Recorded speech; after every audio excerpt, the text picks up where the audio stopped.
Bismillahirrahmanirrahim.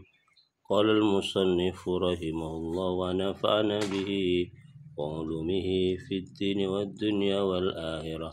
Amin. Al-madlabu tsani syurutu sihatis shaum. Perkara yang kedua, tuntutan yang kedua adalah syarat-syarat sahnya puasa.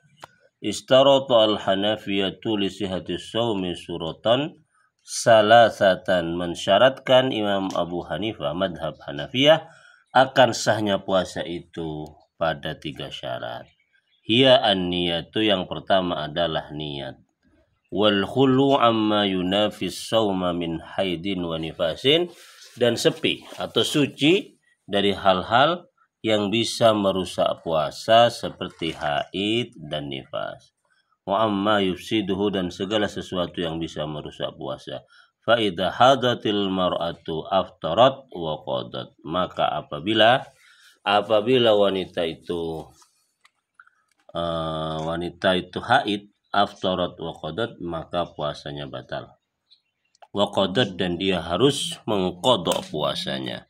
Wastaratu al-malikiyatu arba'ata syurutin, ya an-niyatu at-taharatu anil haidi wan nifasi wal islam. Mensyaratkan Imam Malik atau madhab Malikiyah akan sahnya puasa itu pada 4 syarat. Apa yang pertama? An-niyatu, niat. Yang kedua, suci dari haid dan nifas. Yang ketiga, Islam. Yang keempat, az-zamanu al-qabilu lis-shaum, yaitu waktu yang diperbolehkan, yang diperbolehkan untuk berpuasa. Fala yasihu fi yaumil id, maka tidak sah puasa pada hari Lebaran, karena al-aidu az-zamanu la yuqabilu lis-shaum. Wastaratu aidan, dan madhab Maliki mensyaratkan juga li sihatis shaumi, akan sahnya puasa apa? Al-aqlah, berakal. Fala yasihu min majnunin wala mughma alaih, maka tidak sah puasanya orang yang gila dan orang yang pingsan. Wala yajibu alaihima wa la yajibu alaihima aidan, dan tidak wajib bagi orang yang gila dan orang yang pingsan itu berpuasa juga. Wastarata, mensyaratkan Asy-Syafi'iyatu, madhab Syafi'i, arba'ata syurutin aidan, pada 4 syarat juga. Wahia, yaitu al-islamu, Islam, syarat yang pertama, syarat sahnya puasa yang pertama madhab Syafi'i adalah Islam. Yang kedua, al-aqlu, berakal.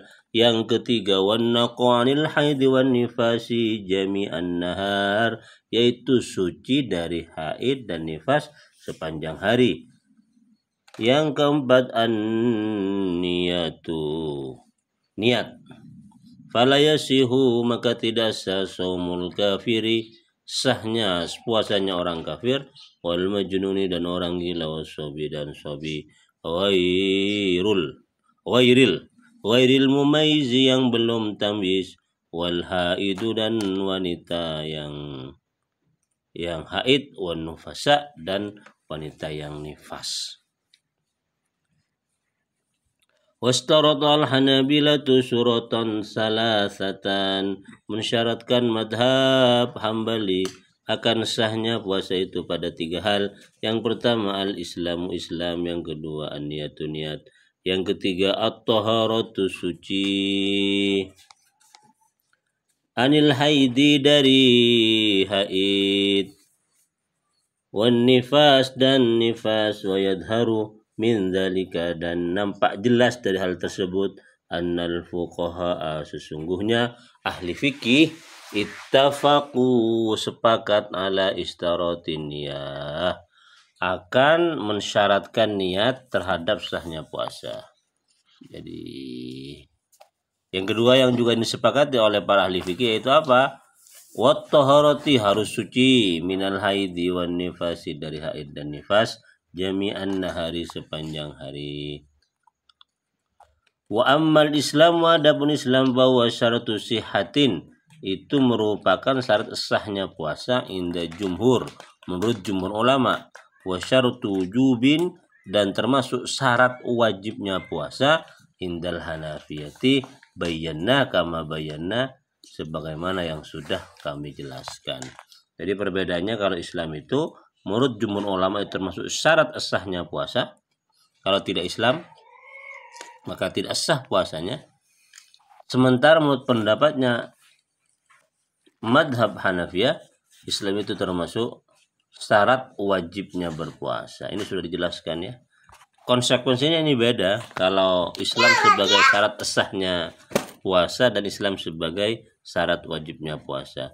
Wa sanabhasu syaratan yatif tafsilan, dan akan kami bahas tentang syarat sahnya puasa yang berupa niat itu tafsilan secara terperinci di waktu-waktu yang akan datang. Ittafaqo, sepakat. Mana ini sudah? Syaratut taharati, syarat suci. Ittafaqa al-fuqaha wala annahu la yustaratu al-khulu anil janabah. Ya, sepakat para ahli fikih bahwasanya tidak disyaratkan puasa itu al-khulu anil janabah, suci dari janabah. Hatta yatamakkana min izalatiha, sehingga memungkinkan min izalatiha, dari menghilangkan janabah. Wali darurati husuliha, dan karena darurat ya husuliha menghasilkan izalah ya, menghasilkan menghilangkan janabah, lailan pada malam, wa turu'un nahar, dan datangnya siang. Jadi sepakat para ahli fikih itu bahwasanya dalam keadaan junub pun orang itu sah berpuasanya, sekalipun dia masih belum mandi untuk mensucikan janabahnya. Jadi nggak jadi masalah kalau janabah junub.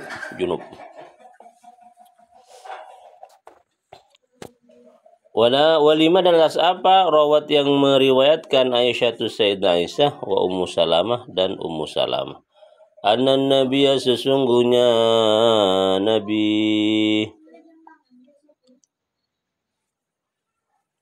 karena ada yusbihu pada waktu pagi junuban, dalam keadaan junub min jiman, dari sebuah jima, ghairi ihtilamin, bukan karena mimpi basah. Summa yasumu, kemudian Nabi berpuasa fi Ramadan, dalam bulan Ramadan. Ini adalah hadis dalil pertama tentang bolehnya orang junub untuk berpuasa, sah puasanya sekalipun belum mandi. Wa an Ummi Salamah, dan dari Ummi Salamah qalat, berkata Ummi Salamah, kana Rasulullah sallallahu alaihi wasallam yusbihu junuban, pada waktu bagi junub, dalam keadaan junub, min jiman, dari sebuah jima, la hulumah, bukan karena mimpi basah. Summa la yuftir, kemudian beliau itu tidak membatalkan puasanya, artinya tetap berpuasa, wala yaqda, dan tidak mengqadha puasanya. Faman asbah, barang siapa, ini kesimpulannya. Faman asbah, barang siapa pada waktu bagi junuban, dalam keadaan junub, walam yatatawa, dalam keadaan tidak suci, awi mura'atin, atau seorang perempuan haidun yang haid, taharat yang sudah suci haidnya, qoblal fajr, sebelum fajar, falam yaghtasilat, tapi keduanya belum mandi, yang junub belum mandi, yang perempuan haid juga belum mandi, illa ba'dal fajr, kecuali setelah subuh, setelah fajar, ajza'ahuma, maka mencukupkan bagi keduanya, yaitu orang yang junub dan orang yang haid, saumu dzalikal yaum, sah puasanya pada hari itu. Demikian, dan kita insyaallah akan segera membahas tentang masalah niat secara terperinci pada pengajian yang akan datang. Semoga bermanfaat.